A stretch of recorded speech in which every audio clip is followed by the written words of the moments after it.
All right, brothers, I want to go ahead and introduce JB Goal. I see Caitlin's connecting as well, and Caitlin Hanna from Omega Phi to present on financial operations. So JB, Caitlin, the floor is yours. Thanks, Dia. Give me 1 second here. I'm going to start sharing my screen.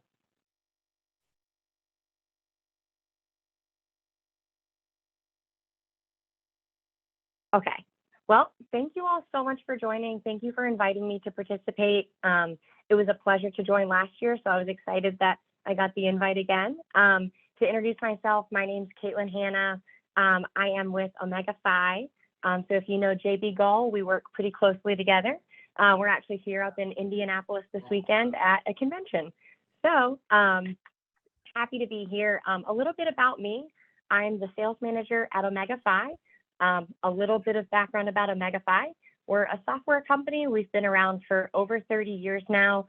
And our goal specifically is to help fraternity and sorority chapters, house corporations, national headquarters operate more efficiently, reduce risk, and really just make their jobs a little bit easier through technology and services.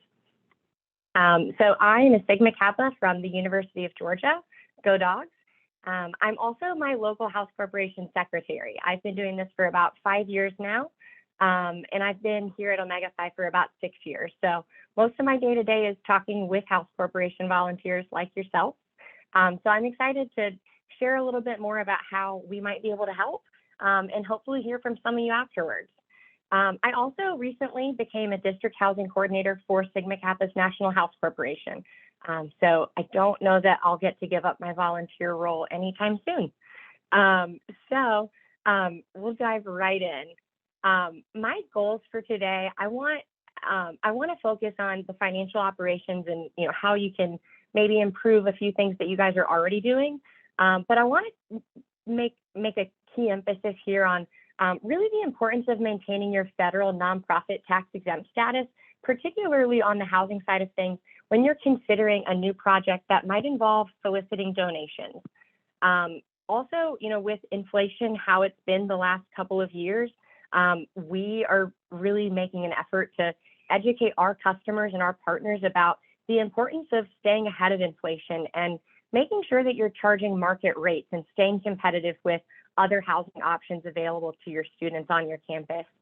And then finally, to wrap it all up, I'll share a little bit of insights on maybe some benefits of working with a firm that really is focused on providing financial best practices recommendations for fraternity and sorority organizations.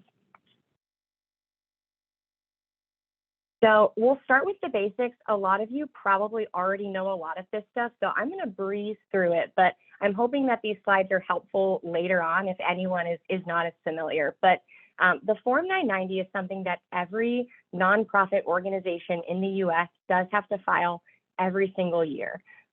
Even though house corporations are not considered charitable 501c3 nonprofits, you're likely a 501c7. There might be a handful that are 501c2s. Whatever your classification is, you still need to file that form every year.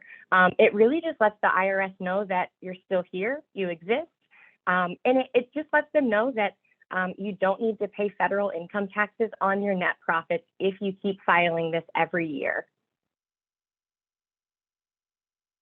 And there's 3 different types of Form 990s, and they, like you would assume, they get a little bit more complicated when your revenue gets higher. Most house corporations, based on assets alone, you're likely going to file that full Form 990. And when to file. So this is all going to be based on your house corporation's fiscal year. What we find most common is a July 1st to June 30th fiscal year. So that filing due date is going to be on November 15th. A lot of house corporations, though, are still operating on a calendar year. So if you're a calendar year fiscal year, your filing deadline would be May 15th. So it's really just the 15th day of the 5th month after the end of your fiscal year.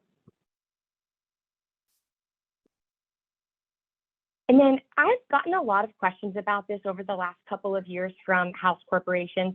And just to point out, there is a difference between the requirements that your state Secretary of State office has and the federal IRS requirements. So you definitely want to make sure you're doing both. I have run into some house corporations that thought that the state was all they needed to do, and they were about 10 years behind on filing their Form 990. Their status had been revoked, but good news, we were able to help them get reinstated pretty quickly. So, even if you find that your house corporation maybe hasn't been filing every year, that's okay. If it's only been a year or two, you're in a good spot because your status has not been revoked yet, and there's still time to go back and file those. So if you find that you might need some help or just some guidance, or maybe you just want to know where you guys stand, feel free to shoot us your EIN and we can look it up for you and provide some consultation there. And I have a link here as well, so I'll make sure to share these slides with you so you can email them out. But if you need to find a quick reference of your state's requirements, the IRS does have a good resource for that. And then, like I mentioned, there are reinstatement options. So if you find that your status has been revoked for failure to file for 3 consecutive years, we can help with that. And there's a couple of ways we can go about that. And we could talk about that offline if anyone has questions. So really at the core of this, and why I'm even bringing this up in this presentation, is like, why does this matter? It matters because if you don't file for 3 consecutive years, it's not a question of if it'll be revoked, it will be revoked. It's automatic. And really for a housing corporation, because of the amount of revenue coming in, and specifically the commonality of having fundraising revenue coming in addition to just your regular revenue that is typically, the margins of profit are pretty slim if all you're doing is collecting rent, paying bills. But if you're planning for a large capital improvement project and you are raising funds, you need to consider that potential tax liability on your net profits. So as an example, if your status was revoked, 3 years ago, and you maybe aren't aware, if you're gearing up for a project, if you all have significant net profits due to those donations, the IRS, in theory, is entitled to, and they're going to want, somewhere in the 25% range of those net profits. So really why this matters, when you're going about soliciting donations, and even when you're looking into financing options for these projects, your donors are going to want to understand that when they are donating money to you, that all of it's going to be used for a purpose that they're behind. And maybe they're not willing to donate money to fix a tax problem that should have been done right the first time. So really letting your donors feel confident that you guys are in a good financial space, in a good financial state to accept those donations and all of their money to go to exactly what they intended it to go to. And then on the lender side of things, that's going to be one of the first things they ask for. So when you're meeting with lenders and banks and things like that, they're going to ask immediately about your tax status. They're also going to want a pro forma budget and, the ability to show that if they loan you this money, that you're going to be able to prove a track record of, a good profit margin. They're going to want to see that you can fill the house. And they're going to want to see projections, and based on historical data, projections of if you get this loan to make this improvement, what could you charge for rent, how many residents, things like that. And then also, just long-term financial stability. If you're spending, money on fines from the IRS for reinstatement fees, or spending money on, reinstatement services and like the tax side of things and professional services, all of that money could be going towards something else in your long-range plan. So the more money you can save on unnecessary items like paying the IRS, your house corporation will be in a better state in the future. So shifting over a little bit, we've all seen inflation, whether it's at the grocery store or with, rent on apartments. Rent is going up, and really, between the 2021 and 22 school year, the rent inflation in the United States on average rose by over 12%. And this is a very significant jump. And when you think about this realistically, if your house corporation isn't factoring this in, it's likely that your university housing office and the local apartments that are your direct competitors, they are factoring this in and they are building their budgets based on inflation. So if you all haven't taken a hard look at those line items and thought about making those increases, we definitely encourage you to do that. From our perspective at Omega Phi, we typically, encourage our partners to consider an annual increase, whether it's rent, parlor fees, even your meal plan. We encourage our partners to consider a 3 to 5% raise annually, outside of any inflation considerations, particularly the past couple of years. So even before COVID, we were always recommending this. Once COVID hit and really kind of once the 2021, 22, and then this 2022, 23 school year started, we've highly encouraged our partners to consider a higher increase, sometimes up to 10% if needed. What we're finding is a lot of house corporations weren't ready to make those increases during COVID when membership is down, the chapter is struggling financially. A lot of house corporations, if they could and if they had reserves, they held off on rent increases. But now that things are kind of turning the corner, it's definitely something to take a close look at. And like I mentioned, look at your direct competitors. What are their other options if they don't live in the house? And don't sell yourself short. If your amenities at the fraternity house are significantly better than the dorms, know what you're worth and be able to show that to the members and explain to them the benefits of living in the house and also why these increases need to occur so that the house corporation ultimately can be profitable and be around for a long time. And kind of on that note, the more you can explain to your membership and the parents and explain where this money is going and why when my son lived in the house 2 years ago and now my new son is living in the house, why is rent more? Having a really clear breakdown of fees and those itemizations of what their money is going to can definitely create a greater sense of trust and buy-in from your constituents. So you've probably all heard a little bit about this as well, the looming enrollment cliff. So some schools like UGA and other SEC schools I talk to, enrollment's up, recruitment numbers are up, and that's great, but it's not the norm, and most campuses are not seeing that. So we as housing volunteers, we need to prepare for that. So, there is data that's showing that college enrollment is predicted to drop by more than 15% after 2025. We've already seen some of that. So between 2019 and 2021, undergraduate enrollment declined by over 6.5%. So we're already seeing that happening. And this is really our recruitment pool, and this is how we fill the house. So if you know that enrollment numbers and freshman class numbers are down on your campus, and campus total numbers are going down as far as chapter total, you definitely want to think about that and start budgeting for that and thinking about that when you think about long-range planning, whether that's deciding, when you're thinking about capital improvement projects, if enrollment's down, you might not need more bedrooms in the house. You might think of ways to repurpose some of those bedroom areas into common spaces because maybe the house isn't going to be filled in the way that it was historically. But really kind of factoring all of that in and really having a good pro forma budget when you're thinking about the next 1, 3, 5, 10 years can really set your house corporation up for success. And as we all know, there's turnover at the volunteer level. We're not all going to do this forever.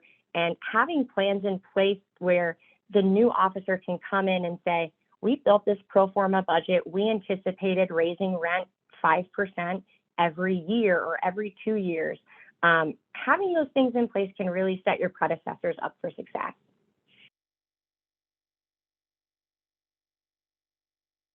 So what does long-term strength and stability look like for a house corporation? In my opinion, it's a lot more than just invoicing members, collecting rent, making sure leases are signed, paying the bills on time.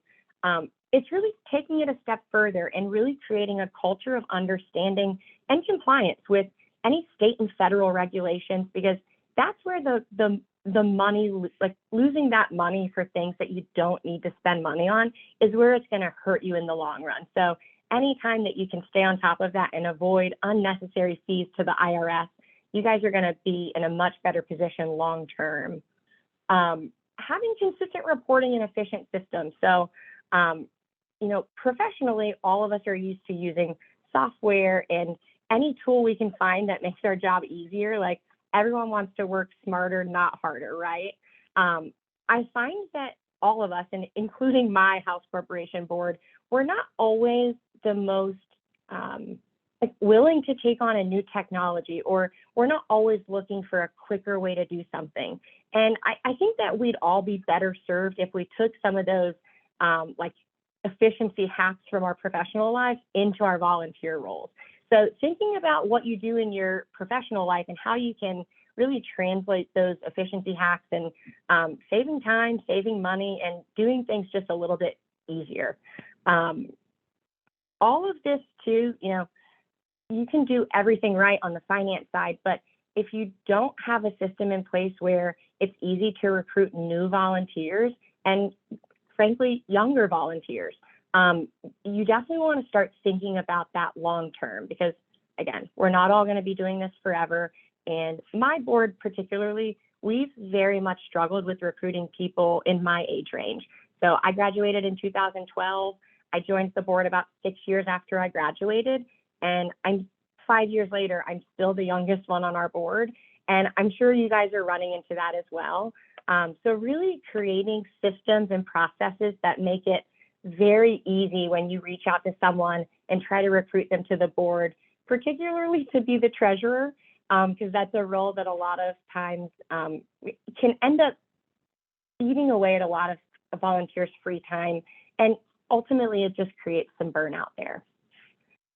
And then also just, I know I've mentioned this, but always be thinking ahead. So if you don't have a long-range plan written out in a hard copy where all of your board members are aware of what projects are on your wish list, what projects are you planning to accomplish in the next 2 years, how old are your AC units, and what is the expected lifetime on those? My board, we have a matrix of all of those things, so we're planning ahead thinking that AC unit's probably going to go out next year, and we need to budget to factor all of that in. So we can actually help with a lot of this. So we have a service, it's called GRS Accounting. It's a small accounting firm that was founded in Tuscaloosa, Alabama. They work with the majority of the house corporations and house chapters there. And really, we can help with all of these things. So proactive support and consultation, building your budget, and really saying, of the chapters we work with on your campus, we're seeing that you could charge about 5% more for rent and your amenities are really similar, or you might inform us that your amenities are better and we could say, actually you could charge this. So we do have a team that could provide this support. There are other firms, like local accounting firms, that you might already be working with that are providing this for you. If you're not partnering with anyone and your treasurer is doing all of this, it might be working, and that's great. I think when you think long term, if you're the treasurer and you've been doing this for a while, it might be time to just consider some options and think, 5 years from now, could I set up a process now that makes it a lot easier for us to recruit the next treasurer? I've also spoken a lot about pro formas. So a pro forma, just for awareness, it means for the sake of. So it's a Latin term. So it really is just like a hypothetical budget. And you're going to run into that, just within your board if you want to, make plans for the future. But also, anytime you're looking for financing options, that's going to be something that the bank is going to want, your lenders are going to want. So that's something we can help with as well. And really, using software, using technology, partnering with us for bookkeeping services and accounting services, partnering with a local accounting firm, all of this is really going to benefit your house corporation. The goal here with taking on any new technology or something to make you more efficient, the goal is to let your volunteers take a little bit of a step back and spend a little bit less time managing that day to day. You know, on our end of things, we do have over 35 years of housing, like fraternal housing accounting expertise. So we have a team that has been in Tuscaloosa for 35 years doing this all day, every day. Any problem that your house corporation has encountered, our team has likely solved before for someone else. So, you know, that's definitely an area where we can help. And then just overall, again, like any service or technology you use, let it help you plan for the future.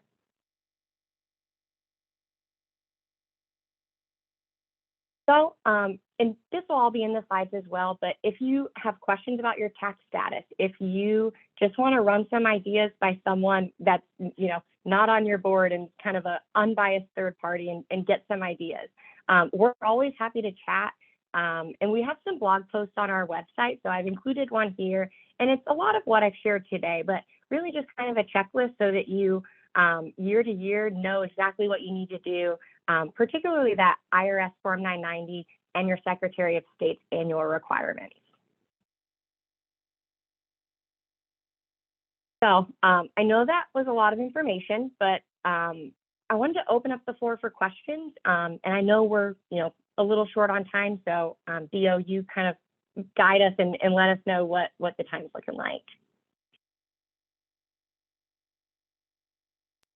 We have a few minutes, Caitlin, so by all means. Okay, great. Well, then I guess we can just open it up for any questions anyone has.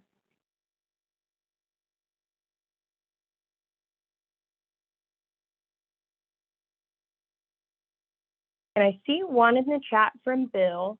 I don't know of any plans to raise rates. I know we did raise some prices a few years back. So I'm not aware of any changes there, Bill.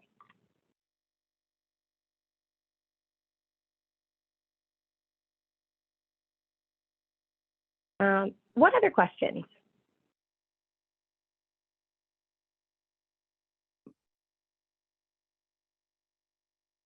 What are the typical challenges that you see when you enroll a new customer? What areas are you mostly focusing on, getting them up to speed and helping them with their problems? Yeah, when we bring on a new customer, especially on the accounting side of things, our team really is going to take a close look at what they're charging for rent, because really that's kind of the core of a lot of issues. We find that the margins of profit are very slim, and you know, that's where we find that customers who come to us, they are looking for that advice saying, you really need to consider this increase, or, you know, this is what we're seeing employees are being paid in other groups we work with on a similar campus in a similar area of the country. So really getting market rates in line, I think, is our primary goal. And then a lot of times we find that the taxes are kind of the next big bullet item, that sometimes those haven't been taken care of and we want to get those up to speed right away. So those are probably the two biggest things we focus on right away.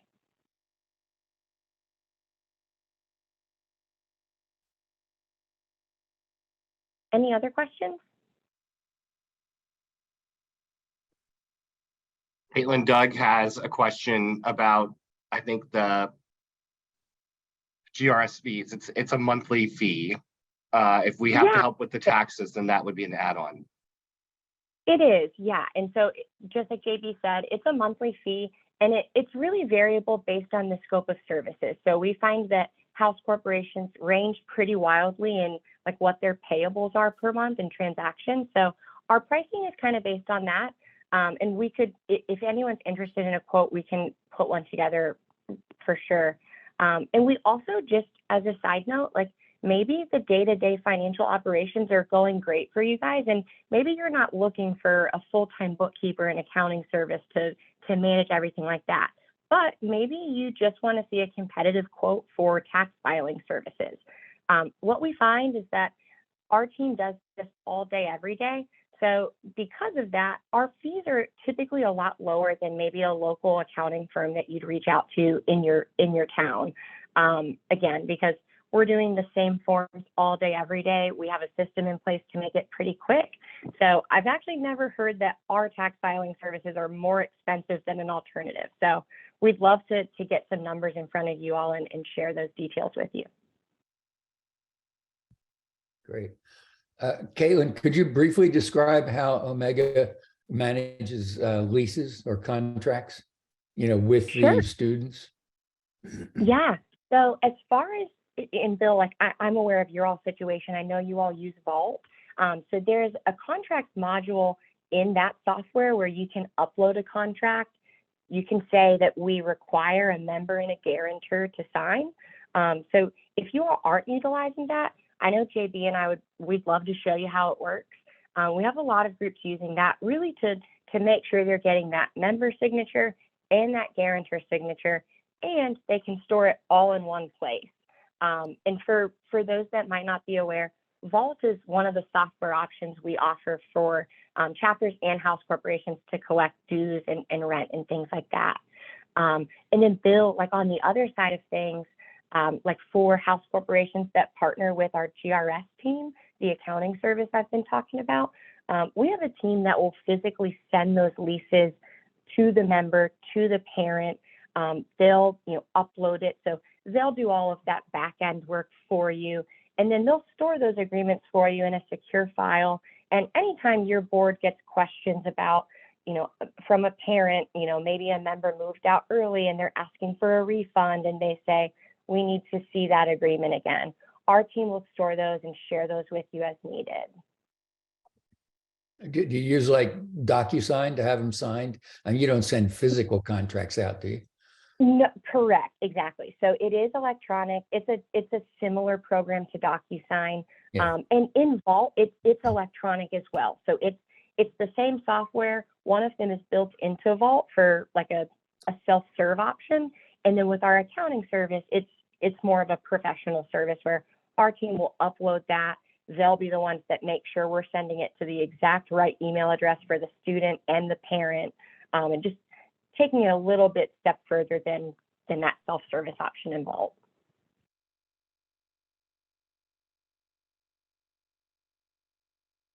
Any other questions?